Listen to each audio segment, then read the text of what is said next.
بسم اللہ الرحمن الرحیم۔ صبر کیا ہے اور صبر کی کتنی قسمیں ہیں اور کون کون سی چیزیں ہیں جس پر صبر کرنا چاہیے اور صبر کس طرح کرنا چاہیے، آئیں ذرا محدثین کی رائے اس میں دیکھتے ہیں اور محدثین کے اقوال اور صبر کی قسمیں بھی آپ کے سامنے بیان کی جاتی ہیں۔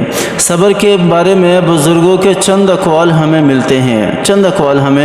ملتے ہیں جس میں حضرت علی رضی اللہ تعالیٰ عنہ فرماتے ہیں کہ اللہ تعالیٰ کی عظمت اور معرفت کا تقاضا یہ ہے کہ آدمی اپنی کسی تکلیف اور مصیبت کا ذکر اللہ کے علاوہ کسی اور سے نہ کرے۔ یہ کیا کہلاتا ہے؟ صبر کہلاتا ہے۔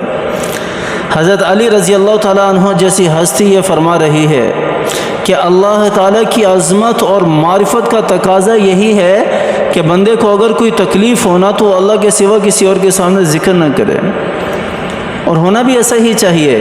جیسے گھر میں ہماری اولاد ہم میں سے کسی کو کوئی تکلیف کوئی پریشانی ہوتی ہے تو وہ سب سے پہلے کس کو بتاتا ہے؟ وہ اپنے والدین کو بتائے گا، اپنے بابا کو بتائے گا، اگر بابا کو بھی نہیں بتاتا تو اپنی مما کو بتائے گا، والدہ کو بتائے گا۔ اسی طرح ہمیں صبر میں حضرت علی رضی اللہ تعالیٰ عنہ کے اس قول پر عمل کرنا چاہیے کہ کوئی تکلیف کوئی مصیبت اگر ہمیں پہنچ رہی ہے تو اللہ کے سوا کسی اور سے اس کا ذکر نہ کریں۔ اور اسی طرح ایک بزرگ کی بینائی جاتی رہی لیکن انہوں نے 40 سال تک کسی سے اس کا ذکر نہیں کیا۔ 40 سال تک کسی سے اس کا ذکر نہیں کیا، بینائی جانے پر 40 سال صبر کیا۔ اور بھی بہت سارے اقوال ہیں لیکن یہاں دو ہی بہت ہیں۔ اور صبر کی 7 قسمیں محدثین نے ذکر کی ہیں۔ کتنی؟ 7 قسمیں۔ سب سے پہلی قسم صبر کی ہے کہ مناسب وقت کا انتظار کرنا۔ مناسب وقت کا انتظار کرنا یہ صبر کہلاتا ہے۔ جیسے مثال دے کر سمجھا دیتا ہوں کہ کسی بھی قسم کی تکلیف اٹھا کر اور اپنے مقصد پر جمے رہیں۔ کسی بھی کام میں کوئی تکلیف اگر پہنچی ہے تو اپنے مقصد پر جمے رہ کر کامیابی کے وقت کا انتظار کرنا، یہ کیا کہلاتا ہے؟ صبر کہلاتا ہے۔ یہ کیا کہلاتا ہے؟ صبر کہلاتا ہے۔ آپ صلی اللہ علیہ وسلم نے مشرکین مکہ کو کتنے سال تک دعوت توحید دی؟ 13 سال تک دعوت توحید دی، تکالیف اٹھائی، مشقتیں اٹھائی، لیکن انتظار کیا کہ یہ ایمان لے کر آئیں گے، یہ ایمان لے کر آئیں گے۔ مناسب وقت کا انتظار کرنا، نتیجے کو اللہ کی ذات پر چھوڑ دینا اور انتظار کرنا، یہ کیا کہلاتا ہے؟ یہ صبر کی پہلی قسم ہے۔ صبر کی پہلی قسم ہے۔ صبر کی دوسری قسم کیا ہے؟ صبر کا دوسرا مفہوم یہ ہے کہ مصیبتوں میں اضطراب اور بے قراری نہ ہو۔ کوئی پریشانی آ گئی ہے، کوئی مصیبت آ گئی ہے تو اس میں اضطراب نہ ہو، تکلیف میں نہ ہو، بندہ پریشان میں نہ ہو۔ جب میرا تقدیر پر ایمان ہے، آپ کا تقدیر پر ایمان ہے تو ہمیں اللہ پر چھوڑ دینا چاہیے، اللہ پر چھوڑ دینا چاہیے۔ بے قراری نہ ہو بلکہ اس کے اندر کوئی حکمت، کوئی مصلحت سمجھ کر خوشی خوشی اس کو برداشت کرے۔ اللہ تعالیٰ کی طرف سے کوئی حکمت اور کوئی مصلحت سمجھ کر خوشی خوشی اس کو برداشت کرے، لیکن مانگنی نہیں چاہیے، مصیبت مانگنی نہیں چاہیے اللہ تعالیٰ سے، پریشانی تکلیف مانگنی نہیں چاہیے اللہ تعالیٰ سے۔ اللہ تعالیٰ سے ہمیشہ عافیت مانگنی چاہیے، جیسا کہ آپ صلی اللہ علیہ وسلم کی حدیث بھی ہے جس کا مفہوم ہے کہ اللہ تعالیٰ سے ہمیشہ عافیت مانگو۔ ہاں، اگر کوئی مصیبت کوئی پریشانی آ جاتی ہے تو پھر اس پر صبر کرو۔ یہ صبر کی دوسری قسم ہے۔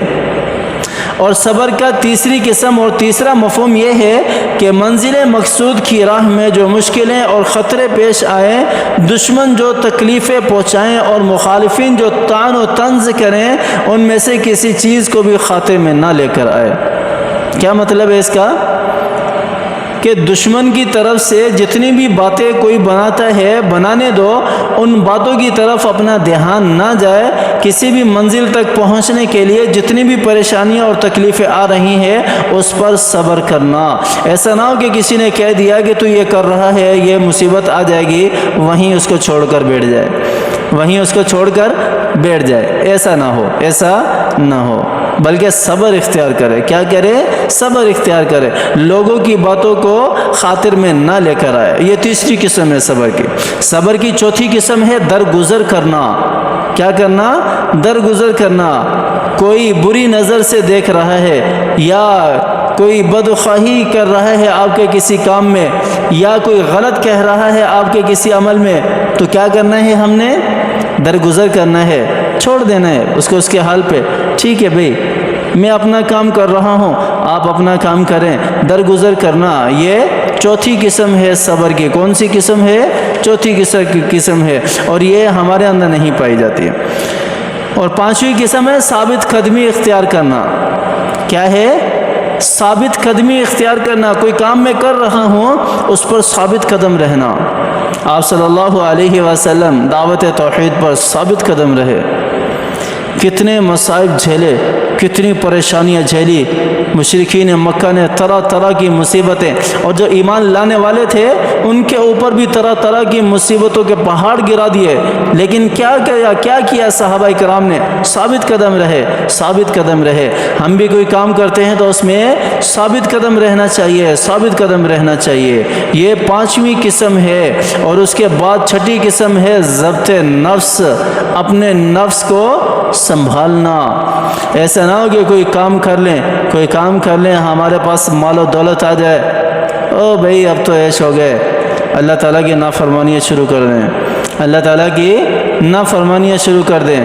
یا ناکامی کی صورت میں بھی ضبط نفس ہے، اگر ناکامی ہو گئی تو واہ ویلا شروع کر دیں، اللہ تعالیٰ کو کوسنا نعوذ باللہ شروع کر دیں، اللہ تعالیٰ کو نعوذ باللہ برا بھلا کہنا شروع کر دیں، جیسا کہ آج کل کا ماحول بنا ہوا ہے۔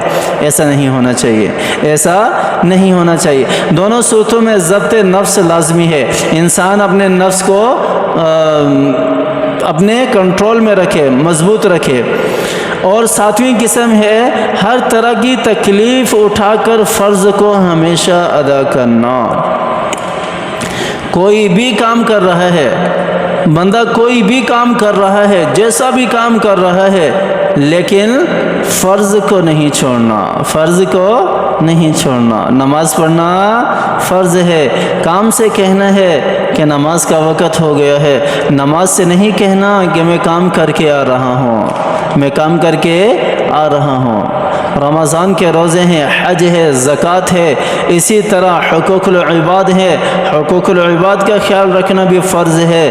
یہ نہیں کہ صرف نماز پڑھنا ہی فرض ہے یا زکوٰۃ دینا یا روزے رکھنا ہی فرض ہے۔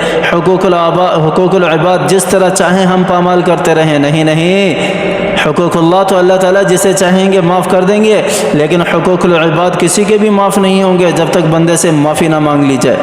اور صرف معافی مانگنا ہی شرط نہیں ہے، بندے کا معاف کر دینا بھی شرط ہے۔ جب تک بندہ معاف نہ کر دے تب تک حقوق العباد معاف نہیں ہوتے، حقوق العباد معاف نہیں ہوتے۔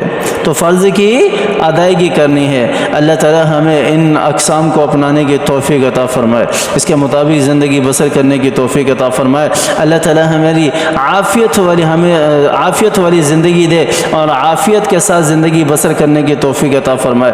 ہر قسم کی پریشانی اور مصیبت سے پناہ مانگتے ہیں، اللہ تعالیٰ ہماری ہر قسم کی پریشانی اور مصیبت سے حفاظت فرمائے۔ آمین ثم آمین، وآخر دعوانا ان الحمد للہ رب العالمین۔